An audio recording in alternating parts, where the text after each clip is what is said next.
कि आप सभी को पता है कि आरआरबी, एएलपी और टेक्नीशियन की वैकेंसी 2022 और 2023 की आने वाली है।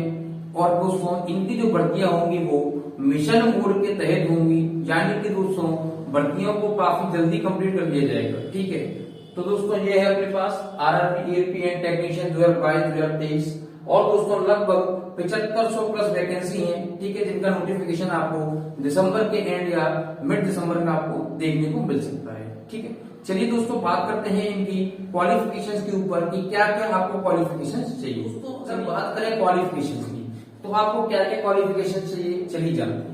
तो क्वालिफिकेशंस की बात करेंगे दोस्तों तो आपको 10th पास प्लस आईटीआई। मैं बच्चों दोस्तों आपको अभी केवल एएलपी की क्वालिफिकेशन बता रहा हूं, जिसमें 10 पास होना चाहिए आपको आईटीआई के साथ, या फिर आप 10th पास हो और आपने कोई एक डिप्लोमा कर रखा हो। तीसरी बात करेंगे दोस्तों तो तीसरा यानी कि आपके पास बीटेक हो या बीई हो। तो दोस्तों इतनी क्वालिफिकेशन जहां तक बात करें तो यहां तक आपके पास एएलपी के लिए क्वालिफिकेशन होनी चाहिए। अगर आपके पास ना तो आईटीआई है ना डिप्लोमा है और ना आपने कोई बीटी या बीई कर रखा है, तो दोस्तों आपको टेक्नीशियन के लिए आप एप्लीकेबल हो सकते हैं, यानी टेक्नीशियन को अप्लाई कर सकते हैं। बस शर्त है दोस्तों कि आपने 10+2 कर रखा हो पीसीएम से। ठीक है, अगर आपने 10+2 कर रखा है दोस्तों तब आप टेक्नीशियन की वैकेंसी के लिए बिल्कुल एलिजिबल हो जाएंगे। ठीक है दोस्तों, चलिए अब बात करते हैं इसमें एज की। चलिए दोस्तों बात करते हैं, बात करने जा रहे हैं हम एज की यानी आयु सीमा की। आयु सीमा की दोस्तों अगर बात करें तो मिनिमम एज जो है वो आपको 18 होनी चाहिए, यानी कि 18 साल की आप होनी चाहिए, और मैक्सिमम यानी कि आप 30 साल के। अगर दोस्तों आपकी उम्र 18 और 30 के बीच में है तो डेफिनेटली आप इस फॉर्म को भरने वाले हैं। ठीक है, अगर बच्चों में दोस्तों मैं एज रिलैक्सेशन की बात करूं तो अगर आप एक ओबीसी कैंडिडेट हैं तो आपको 3 साल का एज रिलैक्सेशन यानी कि आयु में छूट मिल सकती है। अगर दोस्तों अगर आप एक SC/ST कैंडिडेट हैं तो आपको 5 साल की आयु में छूट मिल सकती है। ठीक है दोस्तों, चलिए अब जानते हैं इसके एग्जाम पैटर्न के बारे में कि किस प्रकार का एग्जाम। अब बात करने जा रहे हैं एग्जाम पैटर्न की। एग्जाम पैटर्न दोस्तों आपके पास यहाँ पर एक CBT 1 होगा, उसके बाद दोस्तों CBT 2 होगा, फिर तीसरा एग्जाम होगा साइको। अब यहाँ पर हम बात करेंगे कि साइको और CBT 2 ये एग्जाम किस किस को देनी है और किस किस को नहीं। ठीक है दोस्तों, तो अगर मैं CBT 1 की बात करूं दोस्तों तो ये क्वालिफाइंग नेचर का एग्जाम है दोस्तों, केवल आपको क्वालिफाई करना है। ठीक है, इसके जो मार्क्स होंगे वो आपके मेरिट में नहीं जुड़ेंगे। ठीक है, ये जो एग्जाम है CBT 1 वो एएलपी और टेक्नीशियन दोनों को ही देना है, यानी कि CBT 1 एएलपी और टेक्नीशियन दोनों को देंगे। ठीक है, अगर बात करें दोस्तों CBT 2 की तो CBT 2 दोस्तों ये जो एग्जाम होगा इसके मार्क्स आपके मेरिट में जुड़ेंगे। ठीक है, इसमें आपके पास 2 एग्जाम होंगे, एक होगा दोस्तों इसका पार्ट ए और एक दोस्तों होगा इसका पार्ट बी। पार्ट ए में दोस्तों आपके पास 75 मार्क्स के क्वेश्चंस होंगे, और दोस्तों पार्ट बी की मैं बात करूं तो पार्ट बी में आपको ट्रेड से संबंधित प्रश्न आएंगे। ये दोनों पार्ट भी दोस्तों आरआरबी, एएलपी और टेक्नीशियन दोनों ही कैंडिडेट को देने हैं। ठीक है, अब बात करते हैं दोस्तों साइको। साइको किसको देना है तो दोस्तों साइको की अगर हम बात करें तो साइको केवल और केवल एएलपी कैंडिडेट को देना है, क्योंकि दोस्तों उनका जो काम है और ट्रैक पर रहने का है, यानी कि आप बिल्कुल रनिंग ड्यूटी है उनकी, उनको ट्रेनों को देखना होता है इस वजह से। ठीक है, तो ये हमारे पास 3 चीजें हैं, इसमें किसको कौन सा एग्जाम देना है ये हमने अच्छे से जाना।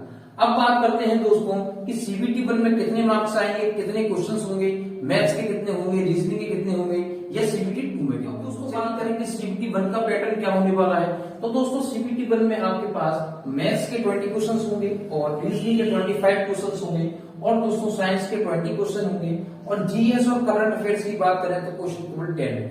यानी कि आपके पास जो नंबर ऑफ टोटल क्वेश्चन होंगे वो 75 होंगे, जिनको आपको 16 मिनट्स में सॉल्व करना है। ठीक है, यहाँ पर दोस्तों आपको 1/3 की नेगेटिव मार्किंग देखने को मिलेगी। ठीक है, ये केवल दोस्तों क्वालिफाइड नेचर का एग्जाम है, यानी कि केवल एक छटनी प्रक्रिया का एग्जाम है, जिससे कि क्रीम वाले जो बच्चे हैं वो दोस्तों बाहर आने वाले हैं। ठीक है, अब बात करते हैं CBT 2 के पैटर्न के बारे में। हम CBT 2 के बारे में कि CBT 2 का पैटर्न क्या होने वाला है तो दोस्तों CBT 2 में बात करें तो CBT 2 में पार्ट ए और पार्ट बी, यानी कि आपके 2 एग्जाम होंगे उसी दिन हो जाएंगे।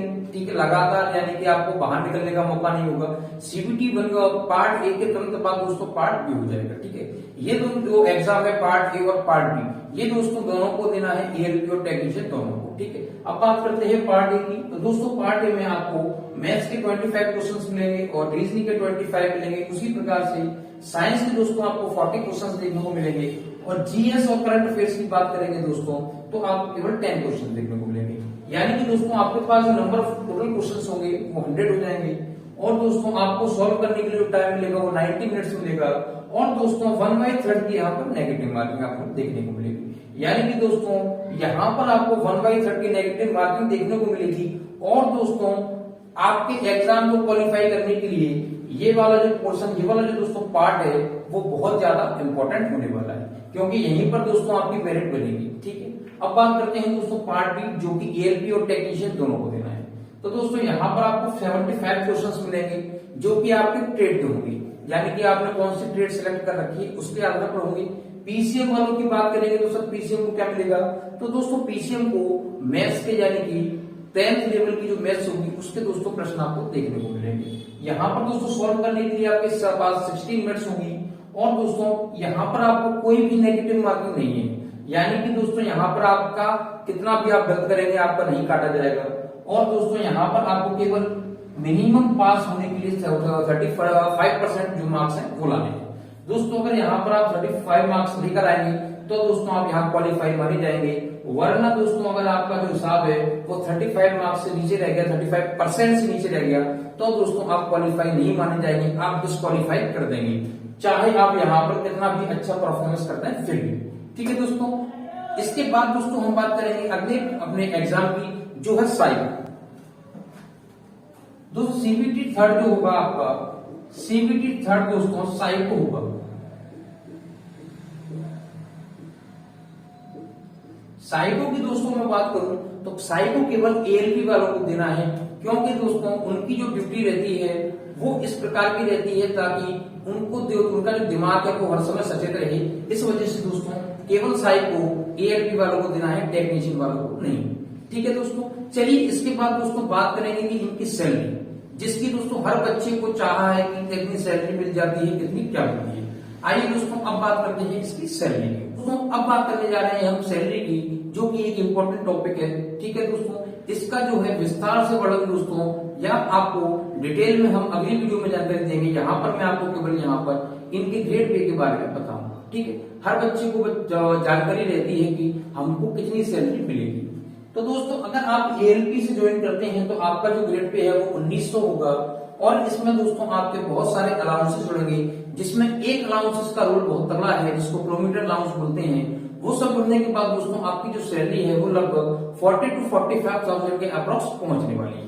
इसके बाद दोस्तों आप प्रमोट होकर सीनियर ALP बनेंगे, जिसका दोस्तों ग्रेड पे है वो 2400 होता है। तो दोस्तों इसके बाद आप लोको पायलट बनाए जाएंगे गुड्स के, यानी कि मालगाड़ियों के दोस्तों आप लोको पायलट बनाए जाएंगे, यानी ड्राइवर बनाए जाएंगे। तो दोस्तों आपका जो ग्रेड पे है वो 4200 के आसपास हो जाएगा। इसके बाद दोस्तों आपको पैसेंजर गाड़ियों का दोस्तों आपको लोको पायलट बनाया जाएगा। इसी के साथ दोस्तों आपकी जो सैलरी है वो लगातार इंक्रीज होगी और आपको सैलरी में एक अच्छा खासा वेटेज देखने को मिलेगा, यानी कि यहाँ पर सैलरी आपको बहुत ही तगड़ी मिलने वाली है ALP वालों को। टेक्नीशियन वालों की बात करेंगे दोस्तों तो टेक्नीशियन का भी ग्रेड पे 1900 का ही रहता है और उसमें दोस्तों किलोमीटर अलाउंस नहीं जोड़ा जाता। एक दो पोस्ट ऐसी हैं जिनमें दोस्तों किलोमीटर अलाउंस होता है पर किसमें नहीं। ठीक है दोस्तों, इसी के साथ अगर दोस्तों आपको वीडियो अच्छी लगी हो तो वीडियो को लाइक और चैनल को सब्सक्राइब करना ना भूलें। लाते रहेंगे दोस्तों इसी प्रकार की वीडियो। जब तक के लिए मिलेंगे नेक्स्ट वीडियो में। पढ़ते रहिए, स्वस्थ रहिए और तैयारी करते रहिए। अपना 1 दिसंबर को RRB ALP और टेक्नीशियन का बैच आ रहा है। मिलते हैं दोस्तों 1 तारीख से।